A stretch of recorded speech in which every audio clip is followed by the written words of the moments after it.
함께 사도신경으로 우리의 신앙을 하나님께 고백하겠습니다.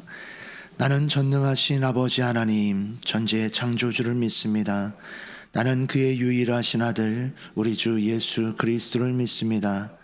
그는 성령으로 잉태되어 동정녀 마리아에게서 나시고 본디오 빌라도에게 고난을 받아 십자가에 못 박혀 죽으시고 장사된 지 사흘 만에 죽은 자 가운데서 다시 살아나셨으며 하늘에 오르시어 전능하신 아버지 하나님 우편에 앉아 계시다가 거기로부터 살아있는 자와 죽은 자를 심판하러 오십니다. 나는 성령을 믿으며 거룩한 공교회와 성도의 교제와 죄를 용서받는 것과 몸의 부활과 영생을 믿습니다. 아멘. 우리 찬송가 438장 우리 함께 찬양하시겠습니다. 찬송가 438장입니다. 우리 함께 찬양하겠습니다. 내 영혼이 은총 입어 중한 죄짐 벗고 보니 슬픔 많은 이 세상도 천국으로 화하도다. 할렐루야 찬양하세. 내 모든 죄 사함받고 주 예수와 동행하니 기어으리나 하늘나라. 주의 얼굴 뵙기 전에 멀리 뵈던 하늘나라. 내 마음속에 이루어지니 날로 가깝도다. 할렐루야 찬양하세. 내 모든 죄 사함받고 주 예수와 동행하니 그 어디나 하늘나라. 높은 산이 거친 들이 조막이나 궁궐이나 내 주 예수 모신 곳이 그 어디나 하늘나라. 할렐루야 찬양하세. 내 모든 죄 사함받고 주 예수와 동행하니 그 어디나 하늘나라. 아멘. 오늘 우리에게 주시는 하나님의 말씀은 열왕기상 11장 14절에서 25절까지의 말씀입니다. 열왕기상 11장 14절에서 25절까지의 말씀, 우리 한 절씩 교독 후 마지막 절은 합독하도록 하겠습니다. 여호와께서 에돔 사람 하닷을 일으켜 솔로몬의 대적이 되게 하시니 그는 왕의 자손으로서 에돔에 거하였더라. 전에 다윗이 에돔에 있을 때에 군대 지휘관 요압이 가서 죽임을 당한 자들을 장사하고 에돔의 남자를 다 쳐서 죽였는데 요압은 에돔의 남자를 다 없애기까지 이스라엘 무리와 함께 6달 동안 그곳에 머물렀더라. 그때에 하닷은 작은 아이라 그의 아버지 신하 중 에돔 사람 몇몇과 함께 도망하여 애굽으로 가려 하여 미디안을 떠나 바란에 이르고 거기서 사람을 데리고 애굽으로 가서 애굽 왕 바로에게 나아가매 바로가 그에게 집과 먹을 양식을 주며 또 토지를 주었더라. 하닷이 바로의 눈앞에 크게 은총을 얻었으므로 바로가 자기의 처제 곧 왕비 다브네스의 아우를 그의 아내로 삼음에 다브네스의 아우가 그로 말미암아 아들 그누밧을 낳았더니 다브네스가 그 아이를 바로의 궁중에서 젖을 떼게 하매 그누밧이 바로의 궁에서 바로의 아들 가운데 있었더라. 하닷이 애굽에 있어서 다윗이 그의 조상들과 함께 잔 것과 군대 지휘관 요압이 죽은 것을 듣고 바로에게 아뢰되 나를 보내어 내 고국으로 가게 하옵소서. 바로가 그에게 이르되 내가 나와 함께 있어 무슨 부족함이 있기에 내 고국으로 가기를 구하느냐. 대답하되 없나이다. 그러나 아무쪼록 나를 보내옵소서 하였더라. 하나님이 또 엘리야다의 아들 르손을 일으켜 솔로몬의 대적자가 되게 하시니 그는 그의 주인 소바 왕 하닷 에셀에게서 도망한 자라. 다윗이 소바 사람을 죽일 때 르손이 사람들을 자기에게 모으고 그 무리의 괴수가 되어 다메섹으로 가서 살다가 거기서 왕이 되었더라. 솔로몬의 일평생에 하닷이 끼친 환란 외에 르손이 수리아 왕이 되어 이스라엘을 대적하고 미워하였더라. 아멘. 우리 기도하겠습니다. 사랑의 아버지 하나님, 참으로 감사합니다. 하나님, 이 월요일 새벽에 하나님 우리의 심령을 깨워주시고 주의 전으로 발걸음을 인도하셔서 하나님 오늘도 주의 말씀 가지고 하나님 기도하며 주님과 동행하며 살아갈 수 있는 첫 시간을 드리게 하시니 참으로 감사합니다. 하나님, 이 시간 우리가 하나님의 말씀을 목도합니다. 주의 말씀이 우리 인생 가운데 우리의 삶 가운데 하나님 길이요 진리요 생명 되신 말씀으로 오늘도 인도하여 주시고 오늘 하루 가운데서도 하나님 계속해서 매 순간마다 생각나서 그 말씀대로 살고자 하나님 우리가 오늘 하루를 살아낼 수 있는 하나님 귀하고 복된 하루 되게 하여 주옵소서. 하나님 주님 앞에 감사의 예물을 드렸습니다. 모든 것이 은혜임에 감사하며 주님께서 하심도 감사하며 주님께서 하나님 시켜주신 하나님 육신의 몸을 회복시키심도 감사하며 주님께서 사용하심에 감사하며 예물을 드렸습니다. 또한 하나님 앞에 감사의 예물과 일천번째 예물을 또한 장학헌금과 구제헌금과 선교헌금과 하나님 10의 1조를 주님 앞에 구별하여 드렸습니다. 하나님 주님께 드린 손길 위에 하나님 그 마음 위에 주님 받아주시고 하나님 축복하여 주옵소서. 하나님 다윗의 마음과 같이 하나님의 마음을 기쁘시게 하며 살아가는 복된 인생 위에 더욱더 차고 넘치는 은혜와 축복으로 하나님 인도하여 주시옵소서.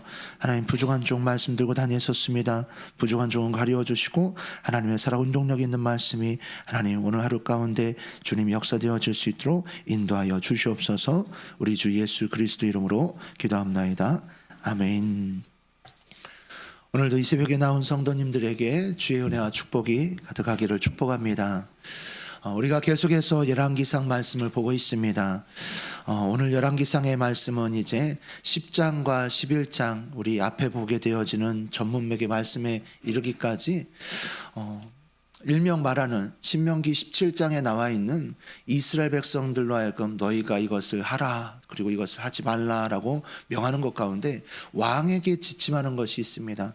그 왕에게 지침하여 하는 것 가운데 하지 말아야 할 것 세 가지가 있는데 그 하지 말아야 할 것 세 가지 가운데 첫 번째, 두 번째 많은 금을 가지지 말라 또한 많은 마병을 가지지 말라 말하는 이 두 가지가 10장에 서술되어 있습니다. 그것을 전부 다 하지 말라라는 것을 다 취하는 많은 금을 가지고 많은 재물을 가지는 솔로몬 그리고 많은 마병과 병거와 많은 군사력을 준비하고 그렇게 가진 솔로몬 그리고 나서 11장 13절까지 이 전문맥에는 이제 많은 아내를 가지지 말라라고 하는 그것 또한 어기게 되어지는 그래서 이제 천명의 이제 왕비를 두게 되어지는 솔로몬의 이야기가 거론되어집니다. 그리고 나서 이제 앞에 나오는 말씀의 이제 마지막 부분을 보면 뭐라고 표현되어지면 네가 나의 명령을 어겼으므로 그리고 하나님께서 솔로몬에게 나타나셔서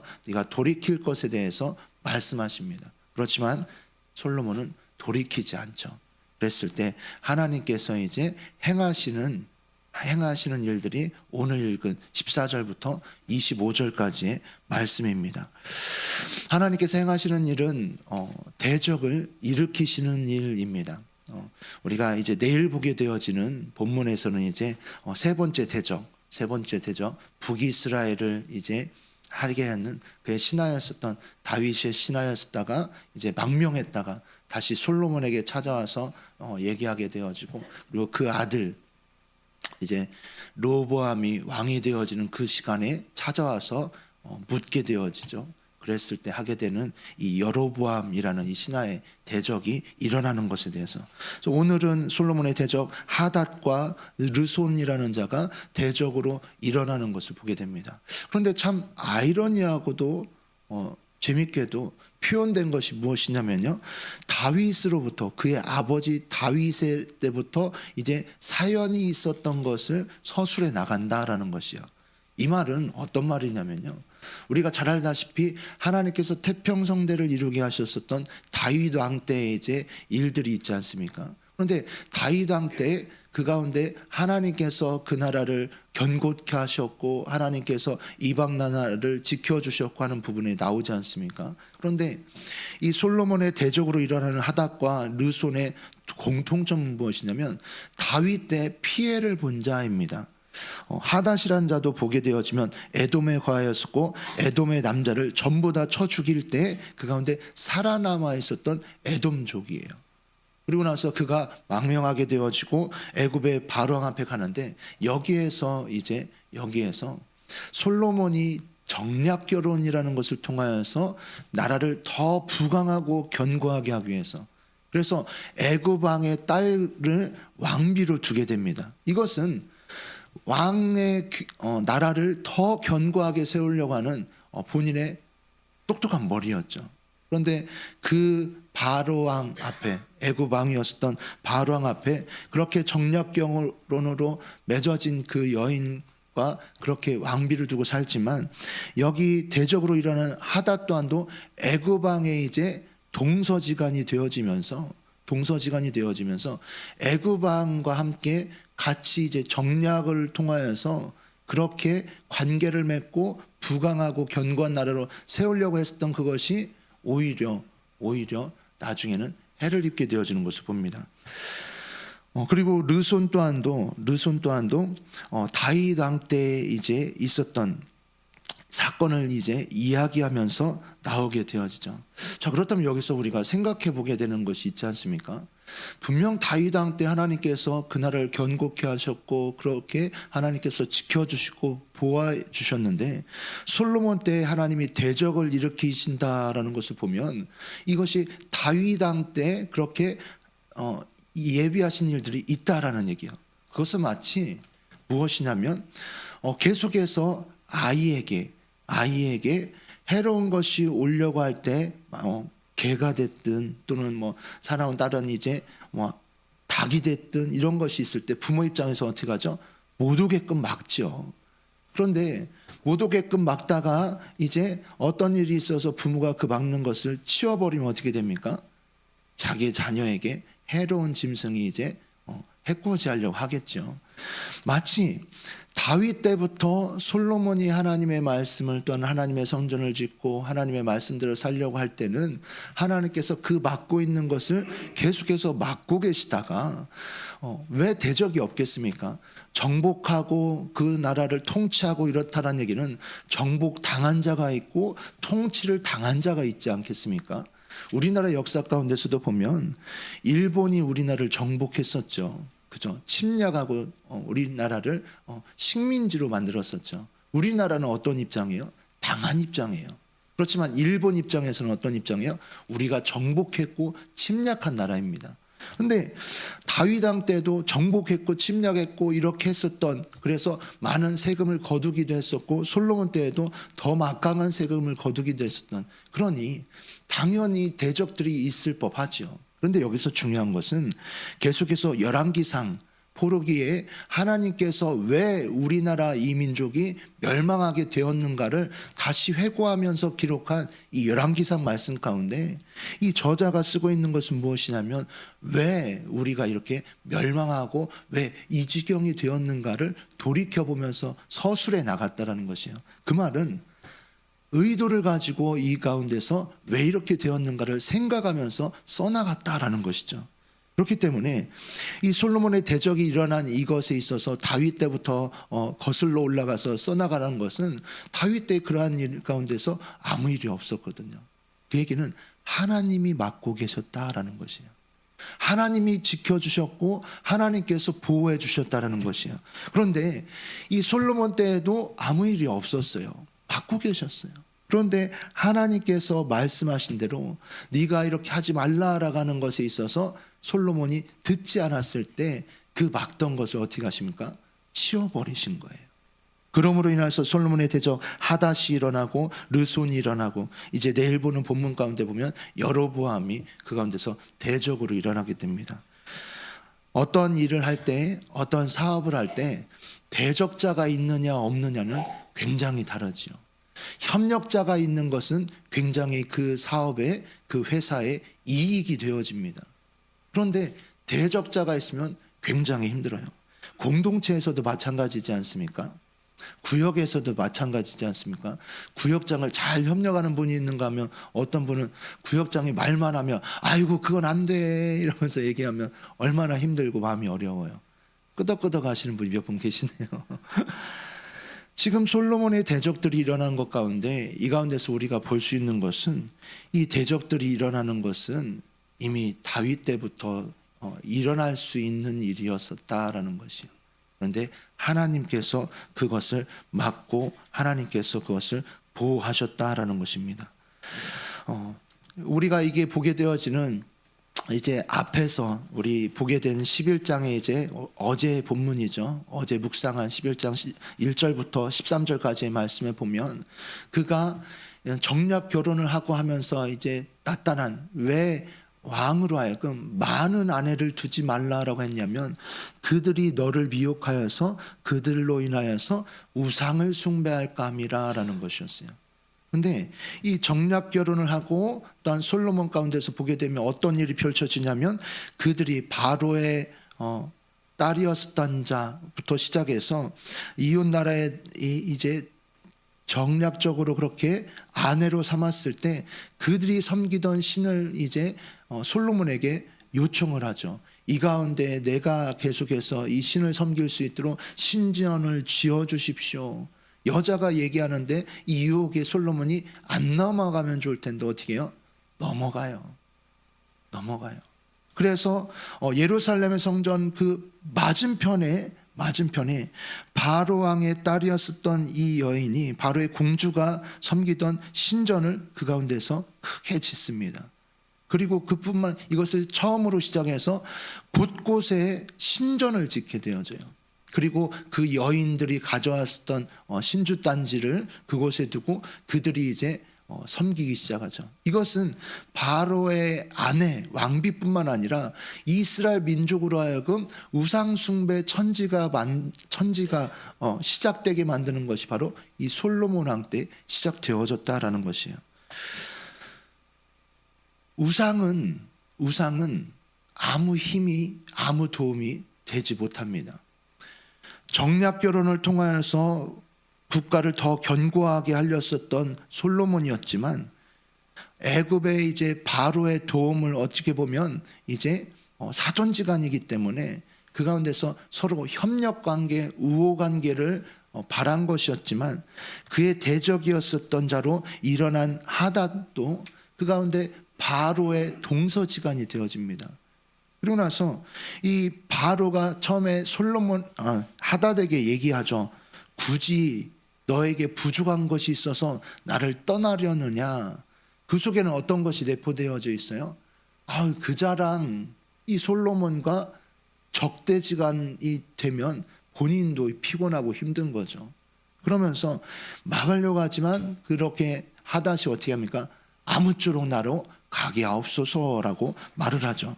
그 말씀 속에서 보면 아무쪼록 나로 가게 하옵소서라면서, 나를 보내옵소서라면서 22절에 말씀하게 되어집니다. 우리 22절 말씀 함께 한 번만 더 읽어보겠습니다. 바로가 그에게 이르되 내가 나와 함께 있어 무슨 부족함이 있기에 내 고국으로 가기를 구하느냐. 대답하되 없나이다. 그러나 아무쪼록 나를 보내옵소서 하였더라. 그가 의지하고 사람을 통하여서 국가를 더 견고하게 하려고 했었던 솔로몬이었었지만, 그로 인하여서 생겼었던 우상숭배는 오히려 솔로몬의 발목을 붙잡게 되어집니다. 하닷이 솔로몬을 대적할 때 어떤 방패막이도 이 바로 왕이 되어주지 못하게 되어져요. 우상이 바로 이렇습니다. 우리가 우상이라는 것은 어떤 불교의 이제 불상 마냥 어떤 보여지는 것이라고 생각하는 분은 요즘엔 그래도 많이 없죠. 어떤 보여지는 그런 형체보다도 하나님보다 내가 더 마음을 쏟는 것이에요. 내가 자녀에게 하나님보다도 더 마음을 쏟아서 자녀를 더 챙기는 것, 이것이 우상이 될 수가 있습니다. 또 내가 노후를 준비하면서 하나님보다도 그래도 돈이 있어야죠. 목사님은 경제 활동을 이런 직장을 안 해봐서 그래라고 하면서 돈을 더 준비하는 마음이 내 아이에게 하나님보다도 더 우선 두고 있고 더 마음을 두고 있고 의지하고 있다면, 이것은 이 내가 준비하는 노후를 준비한다는 미명하에 준비하는 이 돈들은 나의 우상이 될 수 있는 것이에요. 그런 의미에서 우리가 생각해 보게 되어지면 이 우상이라는 것에 있어서 어떤 눈에 보여지는 물체, 눈에 보여지는 우상 단지가 아니라 내가 하나님보다도 더 마음을 쓰고 마음을 들여 의지하고 그래 이것만 있으면 돼라고 생각하는 것이 어떤 사람에게는 건강일 수 있겠고요. 어떤 사람에게는 의지하는 백과 같은 든든한 조력자 사람일 수도 있고요. 어떤 사람에게는 아까 말한 대로 돈이 될 수도 있고요. 그런데 이 우상은 우리가 어려움에 처하고 이랬을 때 마치 여기에서 나오는 솔로몬과 같이 아무런 도움이 되지 못합니다. 이사야서 57장 13절에 이렇게 말씀해요. 네가 부르짖을 때 내가 모은 우상들에게 너를 구원하게 하라. 그것들은 다 바람에 날려가겠고 기운에 불려갈 것이로되 나를 의뢰하는 자는 땅을 차지하겠고 나의 거룩한 산을 기업으로 얻으리라. 우리가 그렇게 더 마음을 쏟아서 하나님보다도 더 의지하는 것이 있다고 한다면 그것이 우상이 될 수 있습니다. 근데 성경에서는 분명히 말씀해요. 우리에게 말씀하는 건 그 우상이 너를 구원하라고 한번 해봐라. 그렇지 못하고 다 흩어질 것이다. 헛된 것이 될 것이다 라고 말씀하고 있다라는 것입니다. 우리가 열왕기상을 묵상하면서 하나님께서 그 가운데 계속해서 이제 말씀하시는 솔로몬과 또한 이스라엘 민족 가운데 말씀하시는 것을 보면 어찌 보면 단순합니다. 내가 나의 명령대로 나의 율법과 계명대로 순종하라라는 것이에요. 근데 참 그것이 힘든 것 같아요. 하나님의 말씀을 지키는 것, 안 지키는 것. 자녀들을 양육해봐도 그렇지 않습니까? 자녀들 가운데서도 그 가운데서 부모님이 말하는 것을 지키느냐 안 지키느냐예요. 그것에 내가 순종하느냐 아니면 그 말에 이제 내가 반항하고 불순종하느냐. 그래서 자녀들을 양육하는 데 있어서 가장 그 가운데서 마음에 두는 기준이 무엇이에요? 그 가운데서 부모의 말에, 권위자의 말에, 하나님의 명령에 순종하는 자로서 만드느냐 아니면 그것에 불만을 품고 그것에 대해서 반항하고 결국에는 불순종하는 자로 만드느냐. 그래서 어떤 말을 했을 때 네라고 한다면 그래도 자식을 잘 키웠네 라고 생각할 수 있겠죠. 우리가 하나님 앞에 솔로몬의 인생과 솔로몬이 당하는 일들을 이제 펼쳐지는 일들을 계속 이제 목도에서 보면서 그 속에서 우리 자신을 한번 비교해 보면서 나 자신을 또한 나의 인생을 나의 가정을 한번 생각해 보시기 바랍니다. 그 속에서 내가 의지하는 다른 무언가가 더 마음 두고 있지는 않은지 한번 생각해 보면서 그 가운데서 하나님께서 오늘 솔로몬에게 앞서서 말씀하신 것처럼 하나님이 말씀하시는 음성에 우리가 순종하고 따라갈 수 있는 저와 여러분이 모두 될 수 있기를 주님의 이름으로 축복합니다. 기도하겠습니다. 29일째